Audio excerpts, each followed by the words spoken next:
Jadi sebelum kita membahas apa yang nanti akan kakak kasih tahu, kakak pengen nanya nih, Ade tahu gak tentang jaringan itu apa? Oke. Jadi kan jaringan itu merupakan kumpulan-kumpulan dari sel. Nah, di jaringan itu di tubuh manusia ada lagi nih dibagi menjadi berbagai macam. Salah satunya jaringan ikat. Jaringan ikat tuh yang akan kita bahas hari ini ada penyakitnya. Penyakitnya salah satunya namanya skleroderma. Ada tahu gak tentang skleroderma itu apa? Nggak tahu. Oke, jadi kalau misalnya ada yang nggak tahu, kakak pengen bahas nih tentang skleroderma itu apa. Bisa dilihat di sini. Skleroderma merupakan penyakit autoimun yang menyerang jaringan ikat. Nah, salah satu yang biasa diderita oleh banyak orang, diderita oleh penyakit skleroderma itu adalah penebalan kulit nih pada jari-jari. Contohnya, jadi penyebabnya skleroderma itu bisanya adalah produksi kolagen yang berlebihan. Terus juga kan tadi menyerang autoimun, jadi adanya kerusakan pada autoimun dan juga kerusakan pada pembuluh darah. Gejala skleroderma bisa bervariasi dan tergantung pada bagian-bagian yang terkena. Misalnya yang pertama ada gejala pada kulit, terus ada gejala pada jari kaki dan tangan, terus juga ada gejala pada sistem pencernaan, terus ada gejala pada jantung, paru-paru atau ginjal.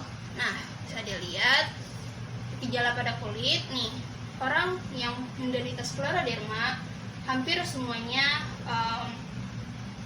mengalami ini, yaitu penebalan pada kulit atau kulitnya itu mengeras dan mengencang. Bisa dilihat di sini tuh ada gambarnya. Orang-orang penderita skleroderma ini mengalami kulit yang mengeras dan mengencang. Bisa ditemukan juga nih ada bercak-bercak yang berbentuk oval, garis, dan bisa dilihat kulitnya tuh mengkilap juga. Bisa dilihat kan? Terus nih gejala pada jari kaki dan tangan. Salah satunya tanda awal pada penyakit skleroderma ini ada lagi yang namanya fenomena Raynaud. Ada bisa lihat tuh di gambar tangan-tangan orang penderita skleroderma itu pada ujung jarinya ungu atau enggak bisa ditemukan putih gitu.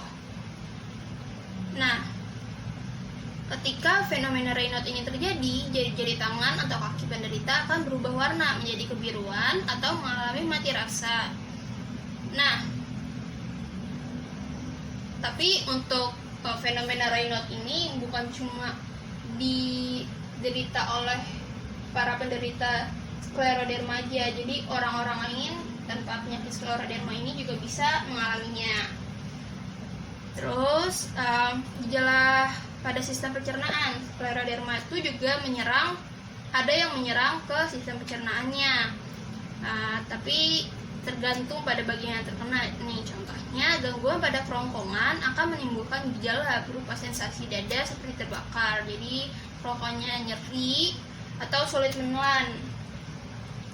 Sementara masalah di usus akan memicu sakit perut, kembung, diare, atau konstipasi. Nah, sebagian penderita skleroderma juga dapat mengalami gangguan penyerapan nutrisi. Terus ada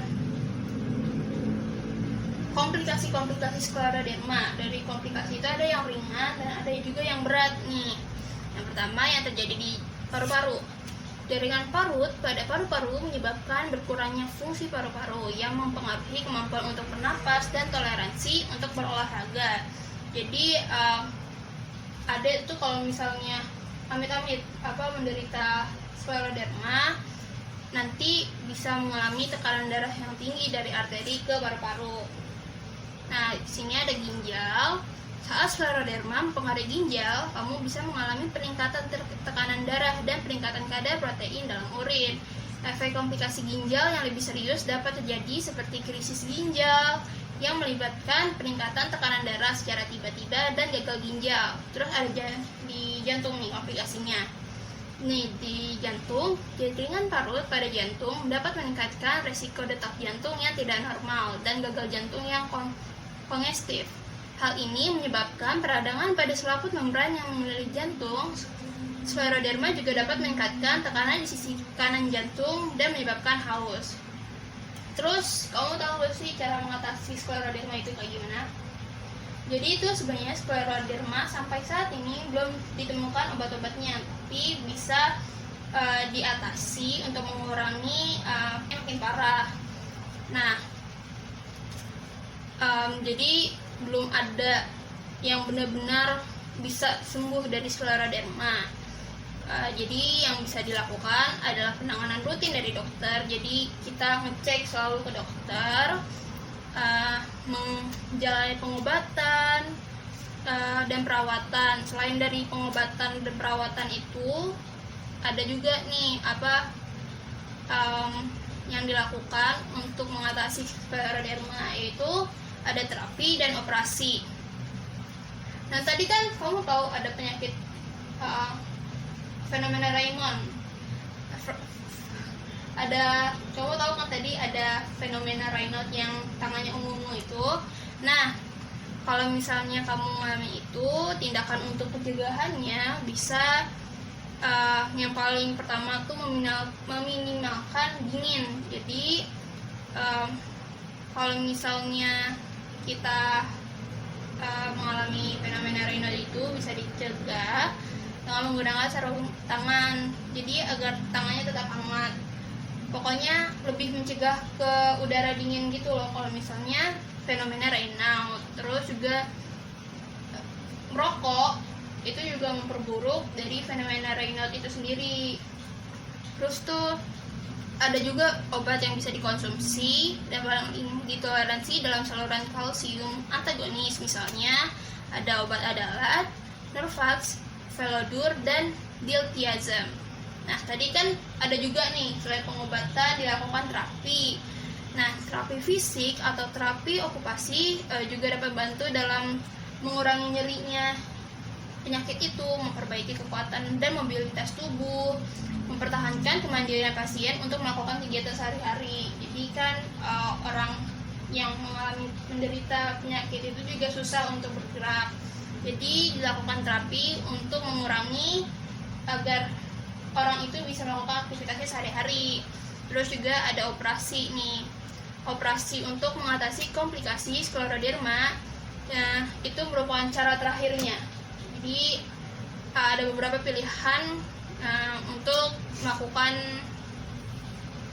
untuk mengatasi komplikasi tersebut. Yang pertama ada amputasi. Amputasi itu yang dipotong. Nah, amputasi jika terjadi kematian jaringan pada jari akibat penyakit Raynaud yang parah. Jadi kalau misalnya Raynaudnya udah parah tuh bisa dilakukan amputasi. Itu juga diperlukan untuk menghilangkannya. Terus juga untuk transplantasi paru, yang pasien yang mengidap hipertensi pulmonal mungkin membutuhkan transplantasi paru, karena kan tadi Raynaud karena tadi skleroderma sendiri juga menyerang paru-paru kan komplikasinya. Terus nih, selain itu untuk kata dokter juga diperlukan nih pola hidup yang sehat untuk mengatasi dari penyakit skleroderma itu. Nah, jadi adek sekarang udah tahu nih tentang penyakit skleroderma itu apa. Bisa dilihat kan tadi skleroderma itu orang-orangnya tangan-tangannya terjadi penebalan kulitnya mengkilap. Terus ada juga penyakit Raynaud yang tangan-tangannya tuh ungu atau nggak putih. Jadi kalau misalnya dia udah paham, terima kasih adek. Semoga nanti lebih paham lagi ya tentang penyakit ini.